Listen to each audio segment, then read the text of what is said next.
This video will provide an overview of the Rotatool spray unit, the newest unit in the Rotatool lineup of rotary devices. This unit allows you to control dust and heat generation with fine mist atomization. This fine mist allows the dust to be dampened as well as the work area to be cooled. Now let's briefly look at the buttons and functionality on the front panel of the unit. To begin, we'll turn on the main power supply using the switch on the rear of the unit. When this switch is engaged, you'll see the green light illuminate in the bottom right-hand corner. To the right of that is the on-off switch. When this button is pressed, it'll put the unit into standby mode. You'll see this RPM speed display illuminated, and at this point you can change your RPM speeds before engaging the motor in the handpiece. To engage the motor in the handpiece, you'll press this play and pause button here. When pressed, that'll take the unit out of standby mode and put it into active mode, engaging that handpiece motor. Up from there, you'll be able to adjust your RPM speed using these buttons. So before you put it into active mode, you can choose the RPM speed you wish to work with, for example, 20,000 RPMs, and then press the play button to begin working. Anytime you want to change a burr, you're going to want to put the unit into standby mode or turn the unit off before you change a burr. But this play and pause button is just a great way, great safety feature to allow you to change RPM speeds in that standby mode, change burrs, briefly pause treatment in a really easy way. Over from the RPM speed adjustment, you're going to find your spray button. This will engage the spray on the handpiece, and you can adjust the intensity of the spray, which is a great feature with this unit. Turning this knob easily from the lowest intensity of spray all the way up to the highest intensity, and lots of adjustment in between. Below that is the light button. This allows you to turn the integrated LED light in the handpiece on and off from the front panel, and I'll show you that light now. When this button is pressed, it provides you with task lighting anywhere you're working. And to turn that light off, simply press the button again. Below this is a maintenance menu. It's going to give you some warnings when there's some maintenance to be performed on the unit.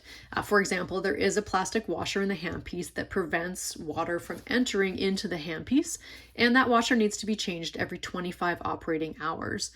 A light will illuminate when it's time for it to be changed, and when it is changed by the user, you simply press the button to turn the light off, and the unit will then restart the count and turn on again. The light will turn on again after another 25 operating hours. So it's very user-friendly in that you know exactly when you need to change that washer. To the left of that is a maintenance light. That's a regular maintenance light that will turn on every 250 hours and will indicate when it's time for the unit to have some regular maintenance performed by an authorized technician. To the left of that are 3 memory buttons. These buttons can be used to store RPM speeds that you like to work with. So you can store up to 3 RPM speeds, and it's really easy to work with. Simply set your RPM speed, click and hold, and when that light stops flashing, your RPM speed is stored. So for example, if we also wanted to store 30,000 RPMs, we would just adjust the RPM speed to that, press the next memory button, it'll blink briefly. Once it's back to the solid light, that memory setting is stored for future use. Now let's look at the spray functionality of the unit. This here is the container that will hold the water for the unit, noting that you must only use distilled or demineralized water. It is not an option to use tap water, as you'll get buildup of minerals and deposits in the handpiece that will clog and or corrode or damage the handpiece. So you must only use distilled or demineralized water. The container shows you the max line to fill it, and I'll show you the compartment where that goes. I'm just going to turn the unit here so you can see better the inside here. So let's just give that a bit of a twist. So there you can quickly see the inside of the compartment where that container goes. This here is the lid for the container, and you'll see the intake where the water goes into, and at the bottom of that is a filter. So this blue piece here connects onto the intake and prevents any particles or anything that might be in the water from getting into this very fine line that runs up in through the lid and then into the handpiece itself. So this is a part that will get changed, and I will show you that as well. This lid will screw onto the container, and then this just slides very easily inside. But before I do that, I'll just show you this filter here. So this is your water filter, and it quickly and easily screws on and off. And I'll just show you what that looks like. So this here is the filter itself. and that gets replaced twice a year. Or if you see any visible signs of buildup or discoloration, at that point you would change the filter as well. But typically that's only needed twice a year. The unit does come with two, so it comes with one that's attached to this intake, and then it comes with a second one in the maintenance kit that comes with the unit. So when it's time to replace it, you're simply going to take off the old one, put a new one on, and just screw it into place, and you're ready to continue working with your unit. So once you've filled your container with the distilled or demineralized water, you can just replace the cap. Best to hold the cap in place and spin the container. That way you're not putting any extra or unnecessary force on the lines that run off of the lid here. And then it's just going to simply slide into place. Really quick and easy to access. You just reach in, pull it out, and then slide it into place, and you'll feel it. It kind of clicks into place, and you know that it's in there properly. Just noting, if you're ever moving the unit or you're taking your unit to another location, always remember to empty the distilled water out before moving the unit anywhere. And now that that's in place, you're ready to engage and run the unit with the spray. So we'll just turn this back around and I'll show you what that looks like. So as we talked about before when we showed the front panel, you're going to press the on off button. That's going to put you into standby mode. When you're in standby mode, you don't hear any motors, you don't have any spray. I'm going to take the handpiece out, and there's just this tiniest little hole here. I'm not sure you're going to be able to get that on the camera, but that's where the mist comes out. It's a really, really fine mist, which is part of the benefit of the Rotatool spray unit. It's the finest mist on the market of any of the spray units, which is it's just a much cleaner spray experience for you as the practitioner as well as for the client, and that it's just not it's not big water droplets that are going to spray onto the side. It's going to be a really fine mist, which is going to be cooling, and it's going to dampen down the dust. Now on the highest spray setting, it's going to be a much higher intensity of water, so you're going to see much more pooling happen and take place, and so you can adjust that for what works best for you. So once you're in the standby mode, and you have your handpiece, you can then press play. And it is going to get loud here for a minute, in that when the pump first engages, you're going to hear the pump noise, which is quieter than a suction. So you're going to hear the pump noise. And then once the line is filled with distilled water, there will be this more intense pulse of water before the unit settles into the spray intensity setting that you've got it set at. So I'm going to just press play and you'll see this all happen. So you hear that pump engage, and then you're going to see a heavier, and I don't think this is going to get caught on the camera, but it's a heavier pulse of spray while that line purges, and then it settles into the spray that you're gonna use. And I don't think you're really gonna be able to see that on the video, but I am gonna adjust it.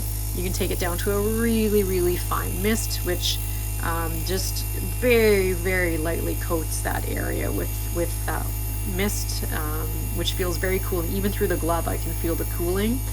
And then I can turn it up from there to a heavier mist if I'm doing a really significant debridement and I want more dust control or more heat control. I can turn it up, and then all the way up to the highest setting, and that's where you will actually see some pooling, and it's dripping off the glove. It's a much heavier mist. And I'm just going to turn it back down there. And then when you're ready to pause, you're just going to press this button again, and that's going to pause. You're going to still hear the pump, and you're going to hear some gurgling, because what's happening is the water that's in the line is getting brought back in through the line and back into the container. And so that's what that gurgling sound is. And you're going to feel just an airy mist, just airflow, no mist actually, just airflow coming out of the handpiece at this point. And that can be used to dry the area a bit, but what it's also doing is drying out the line to make sure that there's no moisture left in that spray line when you're not using the unit. So the unit is set up to be able to ensure that there's no water left in the line between uses. And I'm just gonna stay in standby mode here, and that pump will continue to pump for a period of time until that drying procedure is complete, and then it will turn off. We're now going to review the maintenance that can be performed by the user.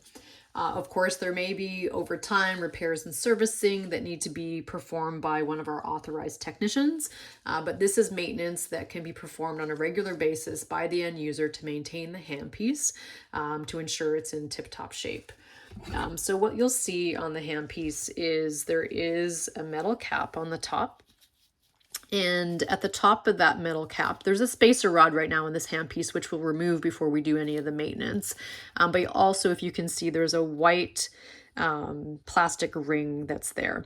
And that is the plastic washer. That's a protective washer that ensures that water does not get into the handpiece and cause any corrosion.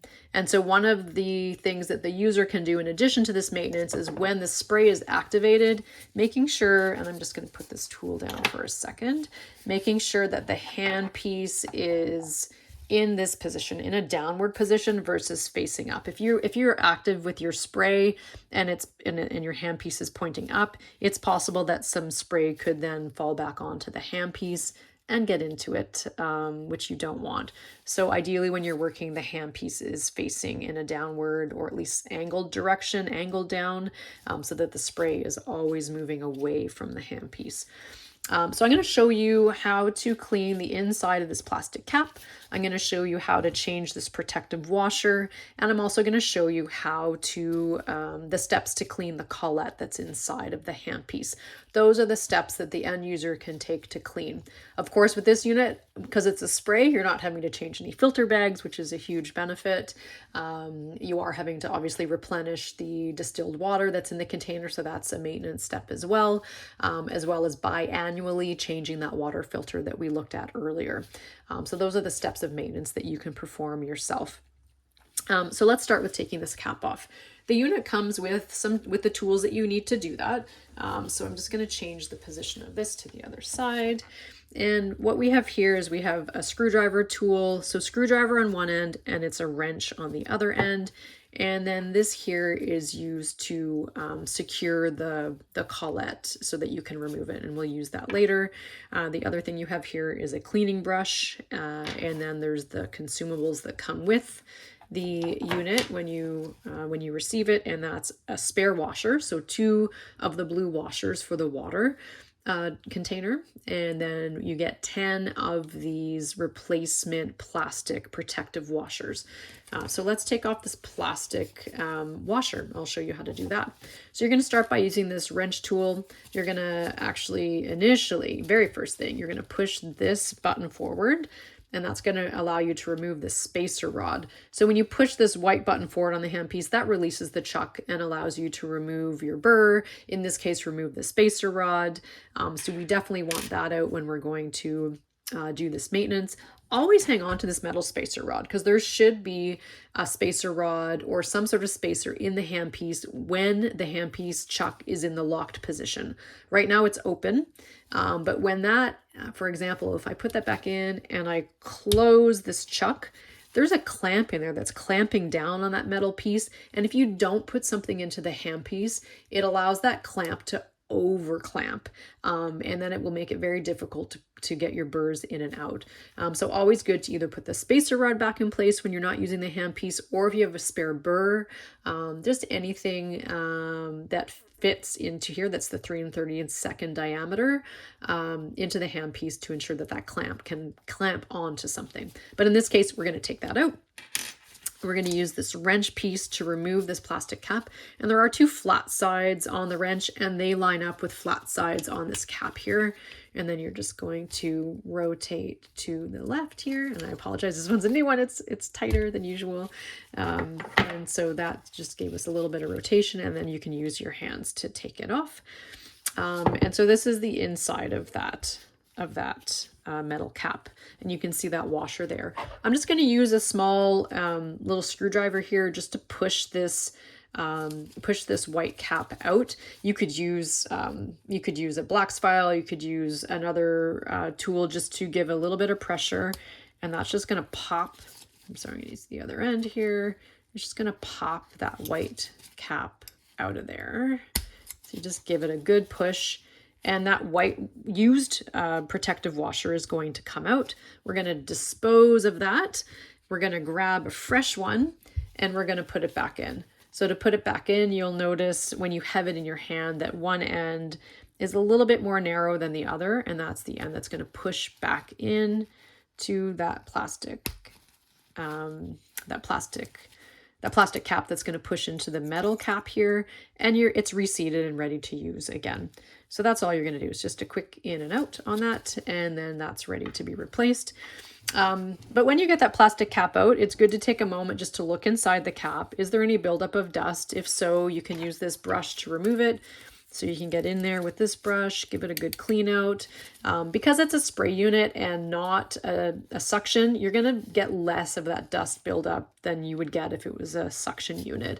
But you still could have some debris or some residue, or for example, you've missed changing this protective washer and it started to wear down, you could get some moisture inside as well. So you definitely want to dry out and clean out any buildup, any moisture that's in that cap. You can set that aside. And then once that cap's off, you've exposed the handpiece and the collet. Being a spray unit, there's some extra protective parts in here to ensure that there is no water that gets inside the handpiece. So just take a look, see if there's any moisture buildup, if there's any that's gotten in there. You can wipe that out with a lint-free cloth of some kind. You can use the brush to remove any debris that may have built up. And then this collet can be removed and cleaned as well. So to remove the collet, you're going to use two tools. You're going to use this wrench and screwdriver, and you're going to use this, this nut here to hold this in place. So we're going to... This just slides on. Again, there's two flat edges that are going to be difficult to see, but just twist it until it seats properly. And then use your index and thumb to hold that in place. And then you're going to use the screwdriver end, which will go into the grooves of the collet. And again, you'll feel that slide into place. And then you're going to rotate it counterclockwise 10 to 15 times until that loosens your collet. And so you have to anchor it with this piece here, otherwise it will just keep spinning and rotating. And so once you've spun it with the screwdriver, you can take that piece off and you'll see that the collet is much further out. And now you can just use your fingers to take that collet out and you can wash it. So give it a good clean. You can soak this in isopropyl alcohol for a brief period of time, 30 seconds or so, up to a minute, and then take it out. Ensure that it's completely dry before it's reseated. Don't let there be any moisture on that collet before it's reseated. The very bottom shaft of this collet here should be lubricated with an instrument lubricant, such as a Miltex. There's other brands of lubricant as well.